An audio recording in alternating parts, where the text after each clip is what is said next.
Blood, sweat, and beers, sweat, and beers, sweat, and beers. Yeah. Blood, sweat, and beers, sweat, and beers, sweat, and beers, and beers. Blood, sweat, and beers. Blood, sweat, and beers. Blood, sweat, and beers, sweat, and beers. Friend. Buddy.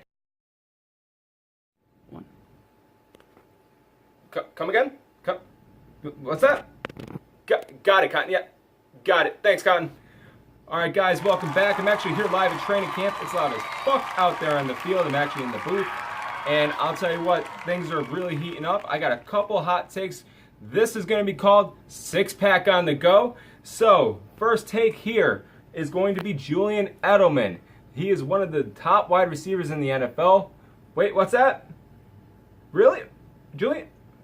Turns out, Julian Edelman a couple weeks ago tore his fucking knee apart, and he's out for the year. But somebody, a generous soul, decided to pick him up in like the 5th or 6th round so he gets a good pay cut still. That dumbass was named Guy Payone.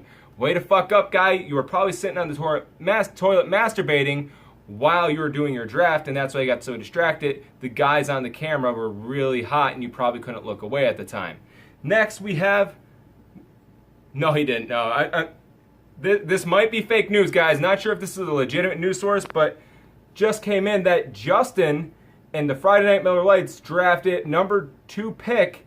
That's pretty fucking early. They got Darren McFadden, a shitty backup for the Dallas Cowboys. The one-time Oakland Raiders running back is now on Justin's shitty squad, really leading the way and setting the example of his entire team. He actually only had a total of 87 total yards last year for the Dallas Cowboys as their running back. And now he's on Justin's team as number 1. Way to go, Justin. Proud of you, bud.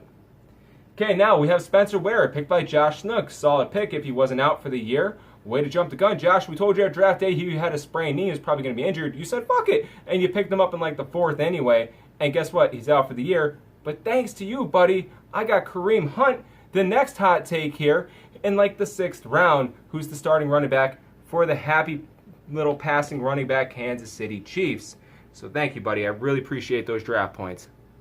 Okay, next we have Jordy Nelson. Now, this is actually a good thing. Chris, I'm proud of you. You picked him up in like the 4th round because all of us were too stupid. We're like, oh, it's just the white guy, Jordy Nelson. Turns out he's a really top-notch wide receiver. He's going to do a great job for you this year. I'm kind of afraid to play you when he's having a good game. And then finally, last but not least, we have Finn. And his team is really stacked outside of like Lamar Miller. And I'll tell you what, he also, the only problem here is he has Ezekiel Elliott. Brave move in the 2nd round. Took him a little early. But if his suspension gets brought down, then it's a great pick. However, it's not. The decision to uphold the 6-game suspension outside of playing game 1 was made by the NFL, which means you're going to have your dude out for 7 total weeks because the bye week's in there too, fella, which means you're probably not going to make the playoffs because your best player is going to be out for 7 whole weeks. Maybe these other players will carry you, or maybe you'll just fuck up like everything else you do in life. Who knows? That's it for the 6-pack to go. Hope you guys grab a 6-pack and you come to join us next week. Thanks, Cotton.